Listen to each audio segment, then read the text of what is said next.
नमस्कार, अब तक की खास खबर देखते रहे हमारे यूट्यूब चैनल। तीसरी यहाँ पर आप सभी का स्वागत है। और यहाँ बड़ी से जो बजरी माफियों के खिलाफ जो धरना प्रदर्शन जयपुर में शहीद स्मारक पर दिया जा रहा है, उसमें हमारे रेवाड़ी के नगर पालिका का अध्यक्ष गिरधर लाल सैनी क्या कहते हैं और अनेक पर्वतों के भी विचार जानेंगे। आइए देखते रहिए जयपुर से इस वक्त की सबसे बड़ी खबर। अभी पूर्व होता नहीं बताया कि सरकार में आने के लिए अपना स्वार्थ सिद्ध होने के बाद में किस प्रकार से लोग भूल जाते हैं या नेता भूल जाते हैं। पर एक शिक्षित ऐसी है जो राजस्थान के पूरे इतिहास में जो कहने के बाद में भूलता नहीं है और जो कहता है वो करता है, जिसकी कथनी और करनी में अंतर नहीं है। आज जब सरकार ने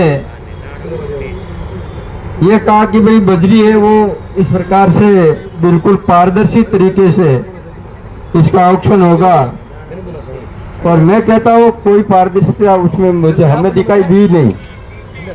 किन अखबारों में छपा कोई पता नहीं, वो अखबार उस क्षेत्र में आते ही नहीं है।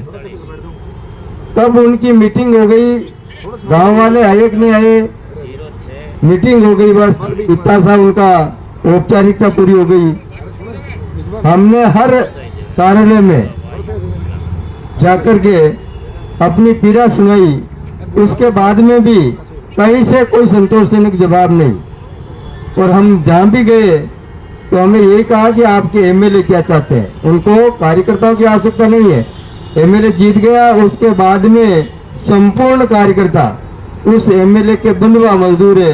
ऐसी मानसिकता से अभी वर्तमान सरकार काम कर रही है।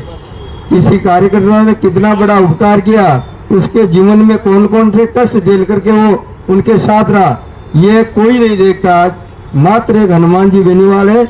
मैं कहता हूँ कि मैंने कभी हनुमान जी बेनीवाल की सेवा नहीं की, उसके बाद में भी उन्होंने हमारी पीड़ा सुनी, और पीड़ा सुनने के बाद में ऐसे नहीं कि केवल आश्वासन दिया, जिस हद तक पहुंचना चाहिए उससे बढ़ करके हमारी जो बात थी उस मुकाम तक पहुंचाई।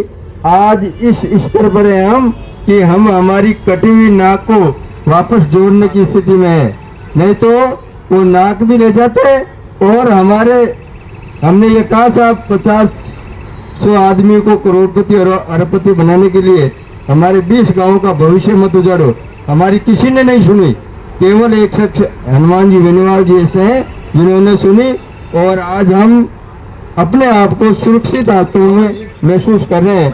और वास्तविकता यह है कि आज राजस्थान को इस समय नहीं, उस समय जागने का है, क्योंकि लोग उपकार होने के बाद में भूल जाते हैं और भूल जाते हैं, जिसका परिणाम है कि आज आम जन को भुगतना पड़ रहा है।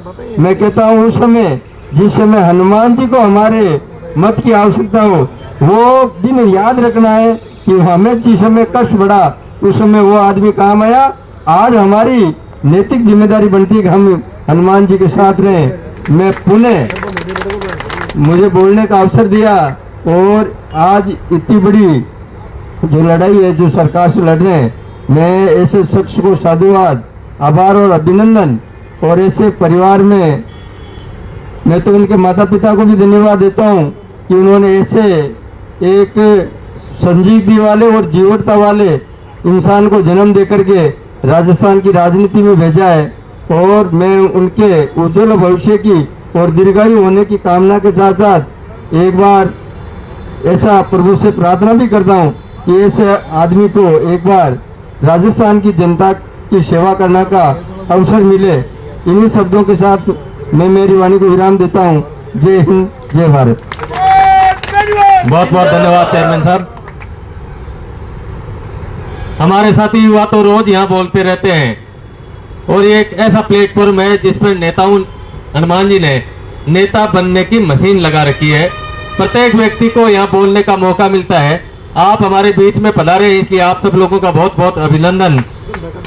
मैं अब निवेदन करता हूं सेनाराम जी प्रधान जी से कि आप भी यहाँ पधारे हैं, यहाँ 2 मिनट हम सब लोगों का हौसला अफजाई करें। आप इतनी दूर से आए हैं, ये 77 दिन से यहाँ युवा बैठे हैं और हनुमान जी बेनीवाल के निर्देशानुसार बैठे हैं। थोड़ी देर में हनुमान जी बेनीवाल आएंगे, उनसे पहले आप सब लोग भी अपनी बात रखें, जिससे हम सब लोगों को भी कुछ ना कुछ अच्छी चीज सीखने का मौका मिले। सेनाराम जी प्रधान जी। राम राम साहब, आज शहीद स्मारक पर 77वें दिन जो एसआई भर्ती रद्द करने के हिसाब से जो ये धरना दिया जा रहा है, लगातार ये धरना इस कारण से दिया जा रहा है कि इस गवर्नमेंट ने जो ये भर्ती करवाई पिछली गवर्नमेंट ने, इसमें बहुत बड़ी धांधली हुई।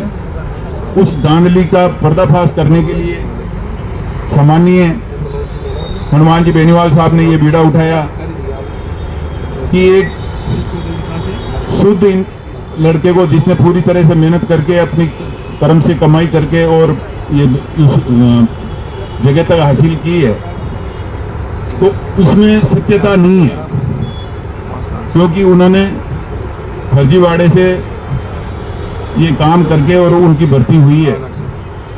तो कहने का मतलब ये है कि जो युवा वर्ग है, उनकी जो प्रतिभाएं हैं, उन प्रतिभाओं को दबाने का इन गवर्नमेंटों ने काम किया है। तो हम सब लोगों का भी ये धर्म बनता है कि अपन ये जो गवर्नमेंटें गलत काम करती है, उनके खिलाफ हमें आवाज उठानी चाहिए। हनुमान जी बेनीवाल साहब का कंधे से कंधा मिलाकर और उनकी जो आकांक्षाएं हैं, उनकी जो जनता के प्रति जो भावना है कि हमें शुद्ध और सटीक निर्णय चाहिए और शुद्धता चाहिए, तो उस शुद्धता के पक्ष में और अशुद्धता के खिलाफ हनुमान जी बेनीवाल साहब जो ये मुहिम चला रहे हैं, तो उनमें कंधे से कंधा मिलाकर हमें साथ और सहयोग देना चाहिए।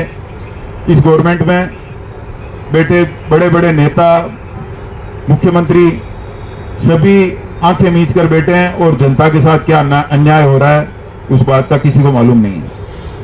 तो इस माध्यम से भी मानो और जगह जगह धरने प्रदर्शन हो रहे हैं, तो सेंट्रल गवर्नमेंट के नेताओं को भी और प्रधानमंत्री जी को इस बात को भी ध्यान में रखते हुए इस बात पर विचार किया जाना चाहिए कि तुरंत प्रभाव से ऐसे गलत नेतृत्व को चेंज करें और जनता को राहत दें। जनता बहुत दुखी है, आम गरीब के साथ बहुत गलत व्यवहार हो रहा है और उसको रोकने के लिए आप ही जिम्मेदार हैं और जनता आपकी ओर देख रही है। राजस्थान का हर युवा, किसान और मजदूर, बेरोजगार सब इस बात से परेशान है कि ये गवर्नमेंट जो चलाने का आपने निर्णायक भूमिका जिस पर्ची के हिसाब से निकाला है, वो बहुत गलत हो गया और उसको तुरंत प्रभाव से कैंसिल करके और इसमें जनता को राहत देवें। यही इससे अच्छा काम आपके लिए कोई नहीं होगा। और जो बजरी लीजों की आड़ में माफियाओं को जो पनपा रहे हैं, तो इन माफियाओं को खत्म करो, वरना राजस्थान की राजनीति में आपका नाम तो बीजेपी का यहां से इतनी बुरी तरह से पिटेगा जिसकी आपने सोचा भी नहीं होगा। अब रही प्रशासन जिस तरीके से काम कर रही है, प्रशासनिक अधिकारी केवल अपनी जेबें भरने में लगे हुए हैं। हमारे नागौर जिले की तो स्थिति ऐसी है कि पहले पैसे दो फिर काम होगा, और पैसे दे दिए मतलब जनता भी अब उस बात से संतुष्ट होने लगी है कि हमारे 500 रुपए हमने फलाना कर्मचारी को दे दिए, मतलब अपना काम हो जाएगा। इतनी दुर्दशा है लोगों की, तो इस दुर्दशा से पीछा छूटे, इसके लिए सेंट्रल गवर्नमेंट को देखना चाहिए। अब राजस्थान गवर्नमेंट तो इस जगह शून्य हो गई है, उनका विचार करना या उनका दिमाग काम करना भी बंद कर दिया है। तो आपको अब सोचकर ये निर्णय अति शीघ्र लेना चाहिए।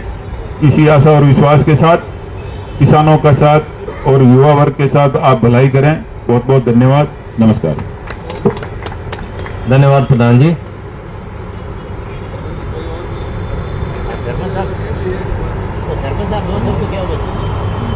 सरपंच साहब बोलो ना, बोलो सरपंच साहब।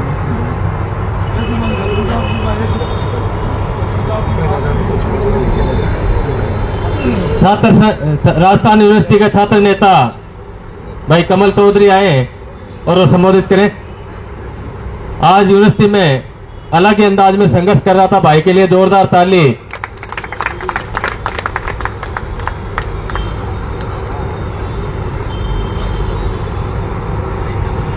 हनुमान बेनीवाल जिंदाबाद। हनुमान